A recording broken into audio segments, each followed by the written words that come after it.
Well, hello DirtFish Rally friends, and welcome to the Sector Lounge here in the Paveljoki Service Park. Paveljoki? Paveljoki. Have I just renamed it? You might have done. It's a great name. It is already underway, David.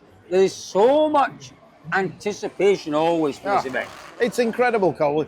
This place opened at 3 o'clock on Wednesday, yesterday. They were queuing up, and you could not move in here at 3 o'clock. At 3:05 yesterday. It's mad. It is absolutely boiling. It's ridiculously hot. No, it's not boiling. What it is very humid. And we'll start with that, David. Because the humidity means there's been a little bit of a change in the weather. Now, hang on a second. How did you describe it? There's a bit of wind in the forecast that might be hurricane somebody force told winds. us there might be some wind around. Colin came running over and said, "Oh, Davy, there's going to be a hurricane. It's a hurricane coming." I kid you not. How? I might have said that. But we're all about a bit of hyperbole. Okay. It's all about the weather. So, well, I'll tell you, 20 meters per second, nearly 70 kilometers an hour. Not quite hurricane force winds, but they're due tonight. But combined with that, and this is the interesting thing, rain. There is some heavy rain on the way. You can feel it in the air, Cole. We've waited all day. The air's got heavier and heavier. Yeah. And we're now an hour before the start of Harjul stage. Yeah. If heavy overnight rain, if it rains, and it looks like it is a lot of rain coming in, it potentially could impact, because we saw. Well, it will if it does hit the stages. We've seen already underneath the trees, even though it's been 28, 29, 30 degrees for the last 4 or 5 days, there's still dampness under there. And there's only one driver, and maybe the whole field, who's doing that rain dance, who's drawing those rain clouds to Uvascular, and it's Oyt Tanak, David. Oyt Tanak, if it stays dry, tomorrow will be difficult for Oyt Tanak, because we're hearing it's unusually loose on the surface. If we get some rain, it will help him. It could change the course of this rally if we get this overnight rain. Absolutely it could. We spoke to Elvin and we talked about rain, and I was like, shush, there's only one man around here that actually was. And in Estonia, he was that man. Now it is Oyt Tanak. We spoke to all of the drivers earlier, and go and have a look on Club DirtFish. You can see the drivers uncut. It's really intriguing because you can see the kind of body language between them. Tanak came in happy, smiley, kind of just a big presence. In as the he media was at his prime in 2019. Absolutely. Presence. We keep going back to that, and he's, for me, definitely getting back there. And then we had kind of Calais, who was, I would say, in the ascendancy from where he's been this year. There's a bit of confidence coming back. Elvin was kind of there as well, and Sebastian Ogier, again. Seb's such an interesting guy, isn't he? You know, and for sure, you'll hear his words in here as well, but he understands last year that wasn't his win, and he's kind of coming back to have another go. You know, he doesn't feel like he won last year, and he's so magnanimous, isn't he? That was such a big and such a late shunt for Calais Robbenpera, for him to immediately stand up. And you remember, in the media zone over there, we were talking about, Sebastian, you have won Rally Finland, and he was like, have I? I think he said he's never celebrated a rally win in such a kind of deflated way. Exactly that. So he's here, and he's absolutely looking to kind of erase that memory and actually win it for real. This sport is a constant evolution, you know. You always need to try to make it better and improve. And yeah, it's true that what Oliver has done in Estonia was a little bit different for the team, and some kind of fresh input, and it worked very well for him. His performance was very impressive.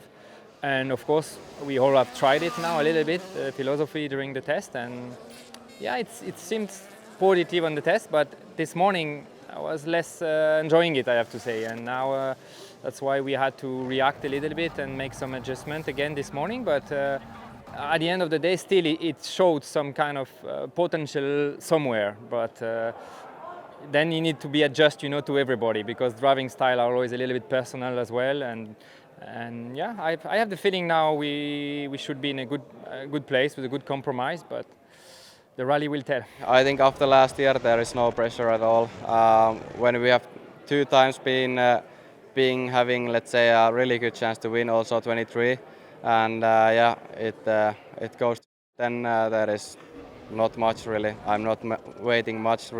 If it comes someday, it comes, but I'm not really stressing much. It's a race where I prepare like any other race, which I try to win.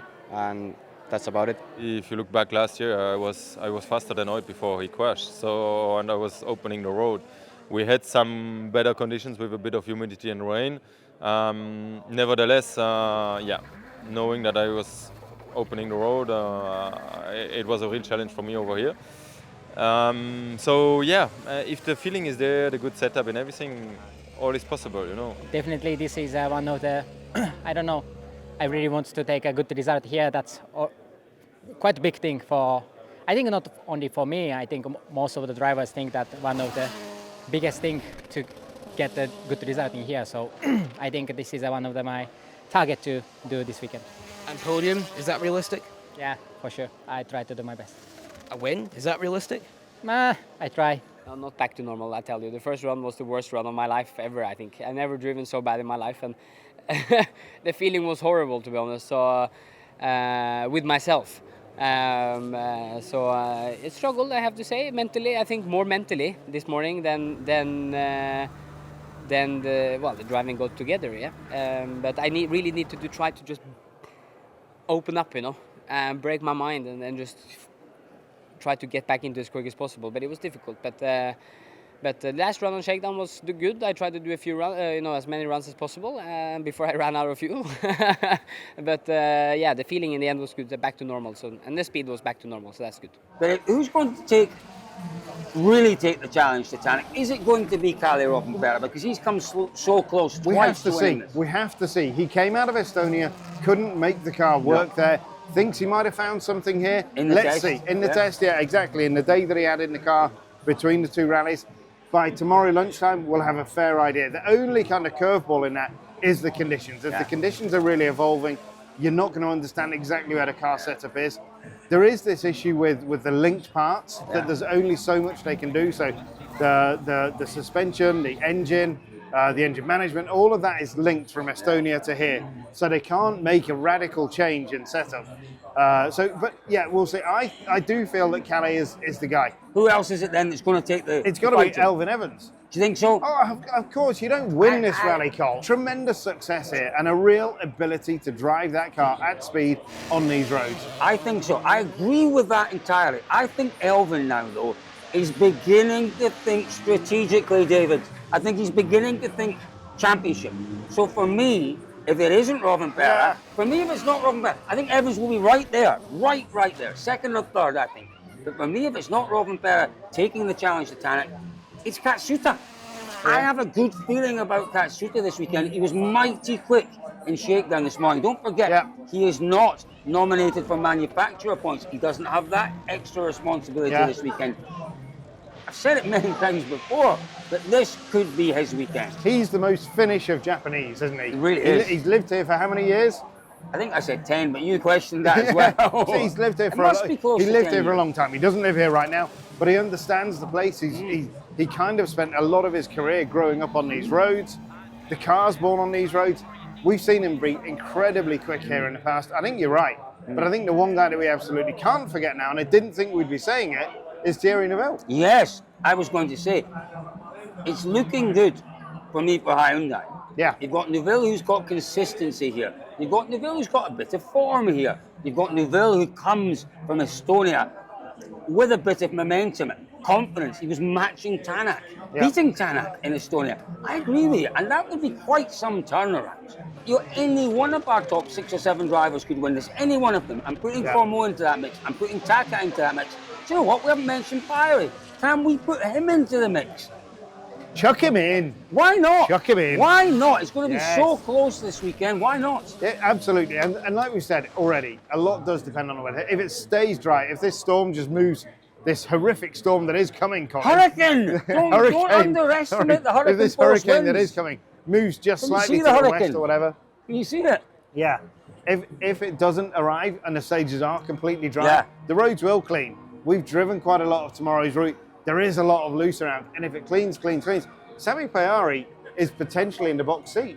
The only people I think we can sadly say are not in the mix for podiums are the people behind us or just in front of us here, the M Sport team. You know, that's to be expected. 3 young drivers who are still very much finding their way in the championship. And we will. I don't think Cesc will get anywhere near the mix, sadly. I really don't. Josh McElwain like the same as Martin says, has got a lot to learn. Yeah. Here for the first time to drive these roads. But he was quick in shakedown. He I was think he was quick in third shakedown. quickest. He took Richard Hammond for a ride in shakedown, and Hammond was remarkably effusive in his praise of Macarena and his ability to drive that car. I mean, you know, it was quite special to have Richard Hammond around today. He did a lot of work around the service park. So we'll keep an eye on that M Sport battle. Oh, it was really useful. 100%. He did the time card perfectly. And, you know, But no pace notes then? oh, we didn't bother with those. We freestyled it. I think pace notes is so limiting. Thing of the past. We had like a connection going on. I couldn't have done it without it. It won't tell you that. Genuinely, I love it because I mean it. You can, if you've driven enough, you can. I know what they're doing. I just don't know how they do it. How do they do it? It's amazing. Loved it. It's wonderful to have you here, Richard. Hopefully we'll see you on an event again. Yeah, you will. You definitely will. Don't you worry. David, every time we come to Finland, Rally 2 is also a closely fought fight.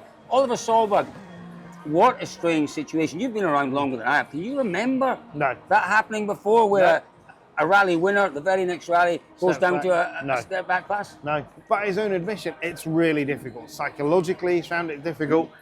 Physically, he'll find it really difficult because the car's got nothing like the same aero. And as he said, he's gone from fast rally to fast rally in a car that is so radically different. Yeah. You know, we try and talk about, they're pretty close. They're not. You know, they are miles apart. One is a production-based motor. The other is a space frame rocket ship that is born to, I was going to say born to fly, but it's kind of not. It's born to stay on the ground. But yeah. I like the analogy though, it sounded good. And don't forget, folks, Club DirtFish on Patreon. Already our Club DirtFish members have enjoyed a wonderful look at our key stage that you and I drove yesterday, David. On Emporia. Really insightful video on Emporia. They've enjoyed Drivers Uncut. They got to hear from all our top drivers this weekend. What else, David? A tremendous Oliver Solberg podcast, which is actually a vodcast or a vidcast. Whichever it is, it's brilliant and it's so insightful. You know, we were one of the few outlets that actually got time with Oliver, and you know, it's all still really raw with him. That it's just brilliant. There is so much to get involved with, to read, to watch, to listen to on Club DirtFish. It's the only place to be. And it is the best place to get. Okay, you're sitting at home all around the world. You want to be here in the centre of the action. Well, let us do that for you. Talk to us. Ask us questions. Tell us who you want us to talk to, what you want us to find out about Rally Finland. Club DirtFish is the place. Press that button there. That will take you straight through to Club DirtFish. Sign up and we'll enjoy talking with you there. It's the time for your 1, 2, 3 this weekend. 1, 2, 3. I've already said it and I can't remember what I said. It might evolve slightly, but for me, on the basis of today, Tanak is the one, and then I would say actually Calais. I'm perhaps going to elevate Calais. And then actually it's going to be Elvin or Taka. Can we have a joint third? No, you can't. Right, we'll go with Elvin then. Listen, I'm going to partly agree with David. I'm sticking with Tanak. I think it's going to be a super weekend for Hyundai. I'm going to go second for Thierry Neuville. In third place, I'm going to put Sebastian Ogier. So it is a 1-2 for me for Hyundai, with Ogier the highest of our Toyotas. Do you agree? Do you disagree? Let us know. Comments is the place below for your thoughts on the top 3 here at Rally Finland. It is just the most hotly anticipated week of the year. We love it here. Hot. And just hot. But it's honestly, Colin, it's got that feeling, hasn't it? It's so exciting. It's all about to kick off. It's just mad. The weather's going to go bananas. There are thousands of people on the hill. David, waiting. you're an intelligent man. Yeah. Right. There's a simple solution to the heat. Air conditioning. Take that jumper off. No. Why would you do that? Oh, folks, it is going to be a great weekend. Stick with us at DirtFish. We will cover everything through all our social channels. Don't forget, we're going nowhere with our YouTube channel, with our Instagram, with our X, with our Facebook, with our TikTok. We will still bring you all of that wonderful, trusted coverage that you've learned to love from the World Rally Championship. We're off to enjoy a little bit of sparkling water from our friends at Secto. We'll see you all during the course of this weekend at Rally Finland.